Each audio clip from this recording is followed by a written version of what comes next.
So we gotta tell diverse stories. We gotta represent everybody. We have a responsibility to carry forward all sorts of voices. People often ask, what are you looking for? I said, no. Tell me what you cannot sleep every night because you're dying to write about it. The most empowering thing has been organizing fellow storytellers, and I hope that we can continue to do that. Storytelling is a moment of activation, a moment of activism.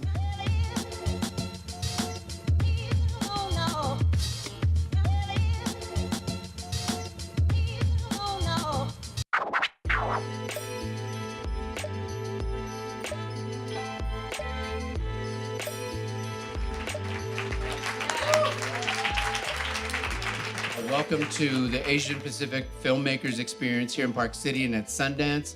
We all need to be active. We can't be sitting on the sidelines waiting for somebody else. So we came up with Elevate, Incubate, and Demonstrate, and later we're gonna celebrate.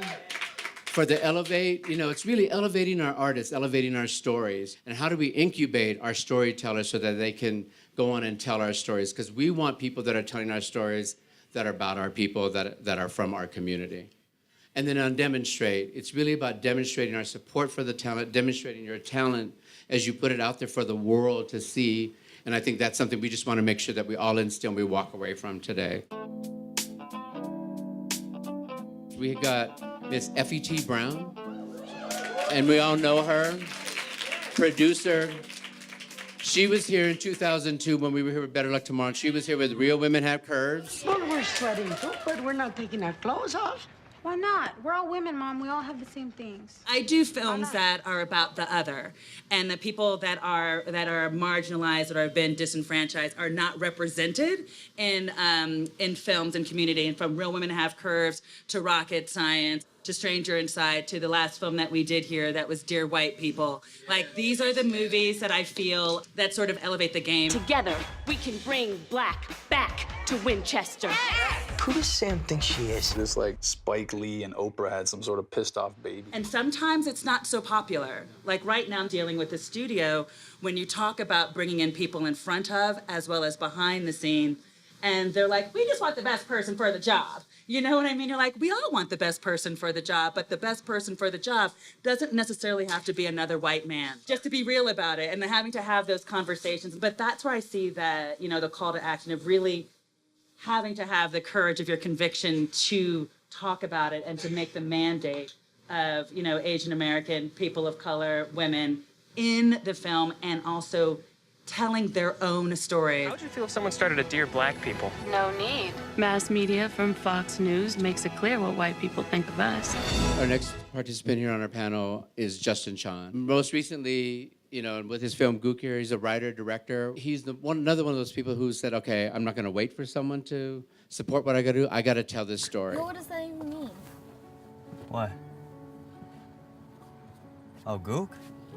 Oh, it just means, in Korean, it just means country. All my first opportunities were given to me by African Americans, not by Asians. One of the Godfathers, Ralph Farquhar.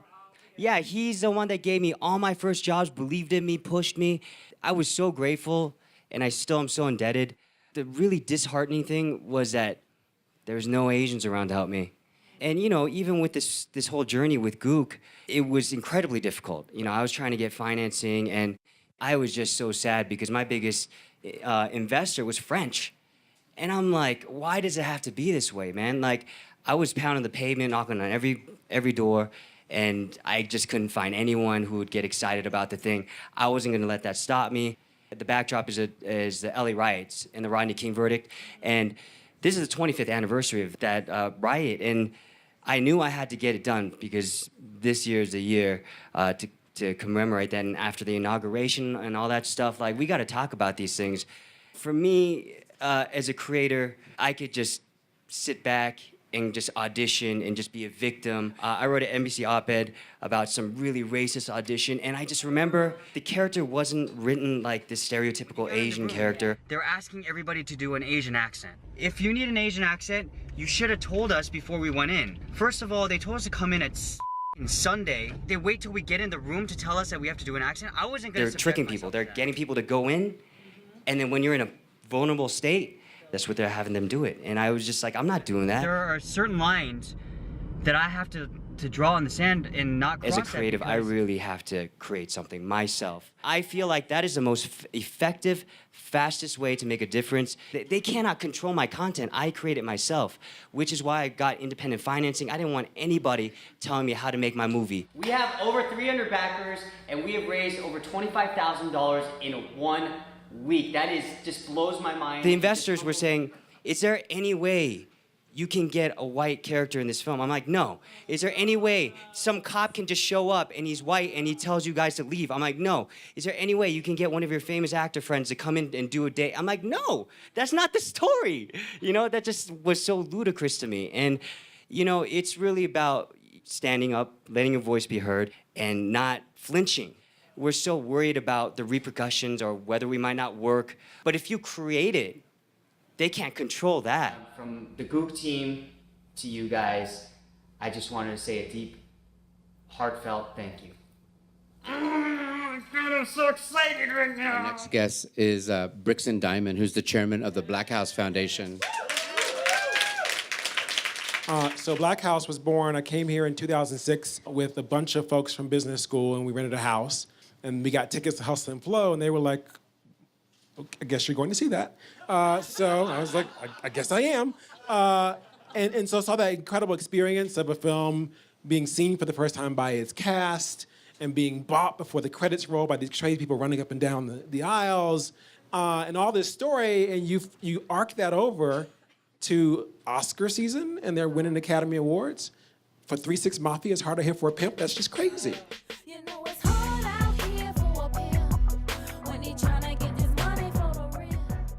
If that can happen for Hard Out Here for a Pimp, there's some opportunities here. So came back here with Ryan Tarpley, who was a good friend of mine, and we were in the Queer Lounge. Ellen Wong in the Queer Lounge. Carol Ann Shine, a white woman from San Diego who mostly produces black gay cinema.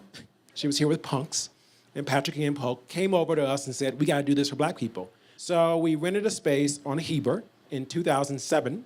So bringing people here, and the notion was we walked the streets of Sundance and we left Hustle and Flow and didn't see other black people. In 2007, there were 7 black films in this festival. And we are very generous in our count. It's director, it's content, and I will do third lead. If Danny Glover's in your movie, I will count it as a black film. So, 7. Last year we hit 36. This year we're at 28, and that's films, TV projects, web series, and VR. And it's been this notion that we're gonna create this sense of home in this space so that you could have sustenance to go out and fight the fight, right? In the sense that you're gonna be able to come to Sundance, or where we've then been Tribeca, or LA Film Festival, or the Montclair Film Festival. But the next for us is figuring out what's beyond the festival, right? Great conversations with our partners, because our partners aren't just the brands and our constituents, but also the festivals. And Sundance has been a great partner in that, with a dialogue, and an honest dialogue, when we would say that's not enough, right? You have to go farther. And they've come back and told us what was possible, and we've changed that reality. And I think that goes to the future. So where else can we be? What festivals can we rationalize? Where can we use digital content to connect? Where can we incubate? Sitting next to Effie is Lisa Nishimura, who is the Vice President of Original Documentaries over at Netflix. I think what's exciting at Netflix, I'm in my 10th year at the company. Oh, wow. So I've seen a lot of evolution. But the first job I had at Netflix, I was buying DVDs for the United States from all the independent filmmakers. But what that allowed me to do is to understand that there's a genuine hunger and thirst for great content from a diversity of voices. That was obvious from the very, very get-go. So now fast forward today, where we're doing original content across a vast array of formats, right? And what we're creating is for a global audience. So just to sort of level set, today we are in 190 countries. We're in just shy of 94 million households. And right now, just shy of 50% of that audience is ex-US. Inside the walls of Netflix, the people that we choose to work with, the storytellers, the producers, the people behind the camera, the people in front of the camera, have to be reflective of the audiences they need to speak to, because we have the ability to, in that way, really find those authentic storytellers that are going to connect genuinely with those audiences. And the way the distribution platform works is because we're ubiquitous. So if you're an original Netflix series, film, short, documentary, stand-up comedy, we launch that title simultaneously around the world in 190 countries at the same time. And that means you can start a conversation about your work, because that's almost always happening on social media that has no time zones, no borders, right? So that's when you can become something that really hits the cultural zeitgeist, right? We're about putting the right story in front of the right person at the right time. And we are so pleased that we've got Ann Lai, who is part of the Sundance Institute. She's the Director of Creative Producing Initiatives. I'll talk a little bit about sort of the basis of what the Institute is. The heart of the Institute, we're a nonprofit organization, is the labs. And by that, we mean an environment where we create a workshop where more experienced writers, directors, producers can share their knowledge with who we consider emerging artists. What we're interested in trying to find through our labs and to try to support them is in the idea that there's someone with an inherent voice. They may not have the craft or the skill to get there yet, but they have something to say. Andrew On, who is possibly one of the nicest people ever, we supported him as he was trying to figure out, like, I have this film that I want to make that's very personal. It's mostly in Korean, even though it takes place in LA, in Koreatown. How do I go about doing it? And we can't take any credit from the fact that he went out there and figured out how to do it. However, if we can try to make some introductions, connect him to certain people, give him access to writers, directors, producers who have more experience, who can share ideas, who can make connections for them, that's incredibly valuable. You know, with that idea, I just want to pivot a little bit to talk about a program we started. We started in 2013 for specifically called the Asian American Fellowship. So I'm going to point out Philip Fung here, who leads the A3 Foundation. And they actually came to us saying they have an interest in, like, how do we see more work come from Asian Americans? How do we do that? And so with A3 Foundation's support, they became the founding sponsor for our Asian American Fellowship. And that first fellow is a writer-director by the name of Ryan Koo, who's in post-production on his first feature for Netflix. So it's really, really amazing. So I want to say thank you to that. Even if you don't participate in a lab, you can still be encouraged to do your work. You can still create work. If you can find help from a lot of people who are up here and all of you who are in the room, that has tremendous value. And I think one of the things that we've seen that's been very encouraging on the side of the Asian American Fellowship specifically is over 3 years, our admissions grew from, I think, 214 to 540 this year. These are people we didn't know. They're artists creating work. And so even if you're not a writer, a director, a producer, you have a way to contribute. So I encourage everyone to think about what's the way that they can contribute. And I have the benefit and the luck of being in a position of trying to help some of that along. We're going to segue over to Philip from A3 Network. And, you know, what I see Philip and the founders of A3, they're like the next generation of philanthropy. And they've chosen film as their platform. It was an organization founded exactly 4 years ago today at Sundance to help Asian Americans in media. It was founded by me, Julia, Alex Franklin, and we're all like been pretty lucky to be, you know, in tech and do pretty well. We were all like early Facebook employees and ended up starting our own companies later. When we were able to get together and talk more, we were like, you know, that we never really seen any role models when we grew up. And so now that we have a chance to help out, you know, why don't we do something and help out? And that's how A3 started. And so some of the programs we do, one of the main ones is, of course, the Asian American Fellowship with Sundance, and has been really helpful to promote Asian Americans and get them sponsored to kind of get to the next level. The second thing we do is try to get Asians in the tech community more focused and interested in this topic of helping. That's been a really hard thing to do, even though Asians represent a big part of the tech community. I think Silicon Valley tech companies is about 30% Asian. We rarely see anyone that kind of speaks out about these issues. Lastly, it's just, you know, how do we get other Asians to also contribute, because it's an issue that someone else's problem or it'll solve itself over time. And I hope that everyone can really reach out and just try to help out somehow, whether it's with A3 Foundation or just by yourselves. Our next person that we're going to go to is a filmmaker. She's done both film as a narrative filmmaker and as a documentary filmmaker, and she's a Peabody Award winner. I don't know what the next American Revolution is going to be like, but you might be able to imagine it if your imagination were rich enough. Please welcome Grace Lee. Thank you. Just want to talk a little bit about the Asian American Documentary Network. It came out of conversations that began within the documentary space. Leo Chang and I just started talking about what can we do as, filmmakers who have a little bit more experience, sort of help build up the emerging filmmakers. How do we build community, especially at this moment? And how do we both create leaders? How do we support each other? How do we create community? So out of the Getting Real conference, where we convened a bunch of Asian American documentary filmmakers, ranging from Academy Award winners to people who just graduated from college, we started this network to create this now over 100 plus people. And there's so many people we haven't even reached out to. We haven't really spoke about it publicly.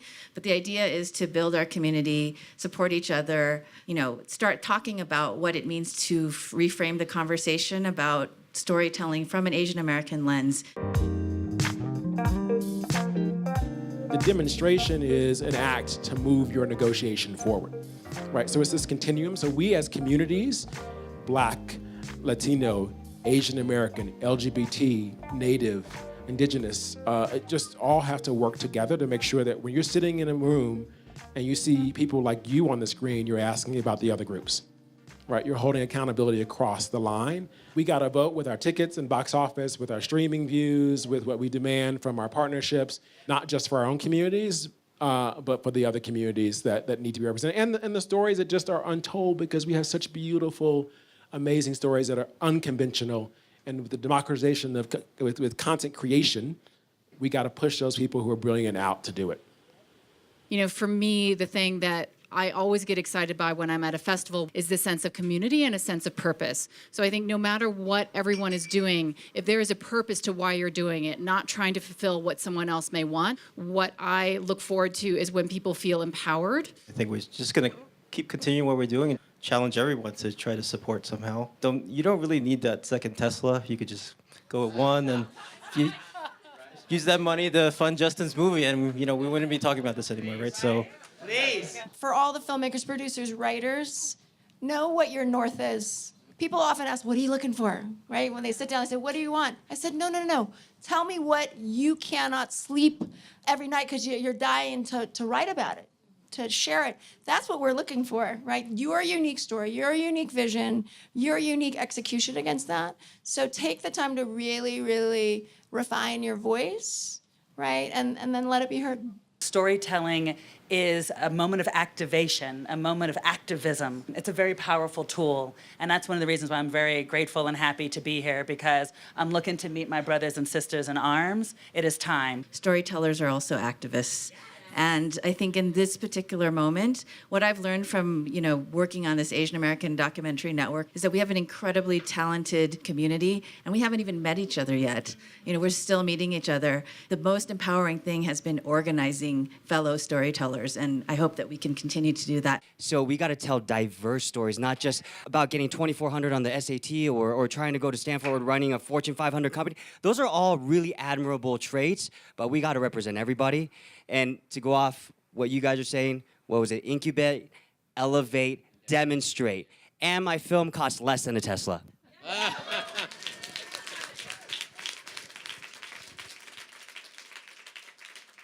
So let me just say thank you to this panel. Thank you for sharing your thoughts. I want to thank you guys for coming here. But it's important that we show up and that we're seen, and that you own your Asianness. Don't be ashamed when you see me walking across the street and put your head down. I've seen that. But we're here, and we want to support what you guys do as storytellers and as content creators. So I hope that you'll take this back with you, and we can move forward.